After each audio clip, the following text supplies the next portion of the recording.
Alright guys, here's a part 2 of the Ruger 1022 promag 50 round drum mag.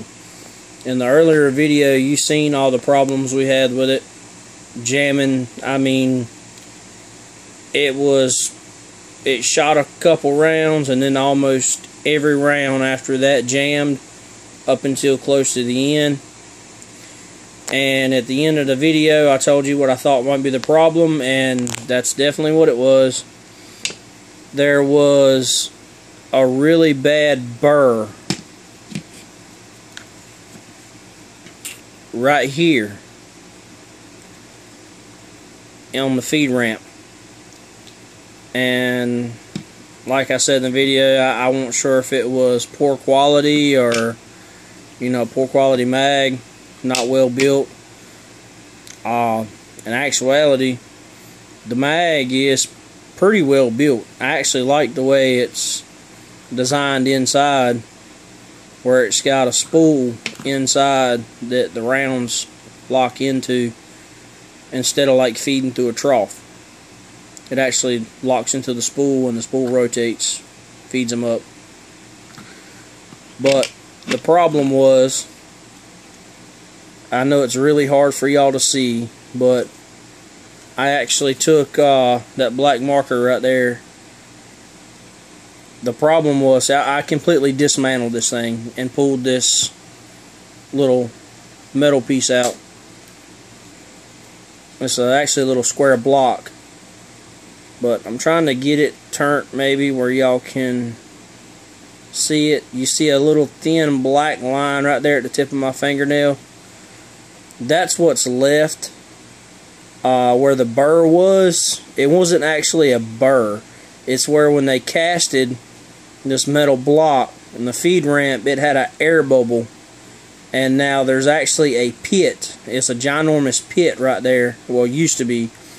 I ground it down, polished the feed ramp. I've got a jig I made up to hone out feed ramps, pretty much like a cylinder hone, and I put it in a jig and honed it out and then polished it down. But I took that black marker and rubbed across there. You can still see that black line where it's pitted in steel, but I've already honed it down. I mean, you can kind of see how thin it is. I really honed it down pretty thin, so I really can't take any more off of it. So I'm hoping that's going to help the problem. I'm not sure if it's going to feed properly because it's still got that divot there, and when I slide the shells out with my fingers, it still kind of catches there just a little bit. There's a rough spot. Even though I polished it, it's still didn't feel good. So I'm probably going to try it again in a part 3 video, and if I start having any jams, I'm just going to quit. I'm not going to waste my ammo, and I'm going to go get some gas from my TIG rig and see about maybe adding a little metal right there and then grinding it back down and pretty much building a new feed ramp, because their return policy on these really suck. And I contacted them to see if they would just send me that block, and they wouldn't do it. So as much as these cost, I hate to, you know, throw that money down the drain. Even though it is made in the US, the mag itself is made very well. But this block, I mean, when you dismantle this thing, it's 2 screws. You got one screw, it's an Allen screw in the center, and then your 1 Allen screw right there, and then you just pop these clips on the side. It's got 4 of these clips, and the mag separates. But if you do have one of these and you break it down, be very careful because there is a band inside of here, a spring that's wound up, and when you pop this loose, that spring is gonna fly out at you. And it took like 2 tries of putting this thing back together to get that spring adjusted right. You got to keep coiling it around and around and around until you get it tight enough. And the easy way to tell, once you put it back in, if you put it in, you slide a shell in, there's no pressure on it, you need some more.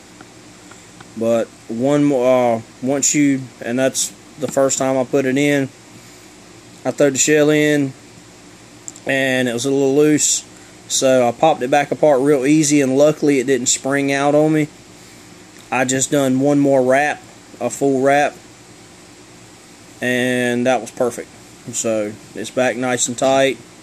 I already loaded the 50 rounds in here and pulled them back out. It felt good, wasn't too tight, but I reckon keep watching for my part 3. I'll load this thing back up and take it out there to the range and see if I fix the problem. If you like my videos, please subscribe. And if y'all have any questions, or maybe you've had the same exact problem, maybe something else worked better for you, please send me some comments. Love to hear from you. And that's about it for tonight. It's actually about 2 o'clock in the morning. I was bored, couldn't sleep, so I said, hey, what better thing to do than work on a gun mag. Alright, YouTubers, I think I'm going to head off to bed. Just keep watching for a part 3 video, and maybe we'll get it fixed.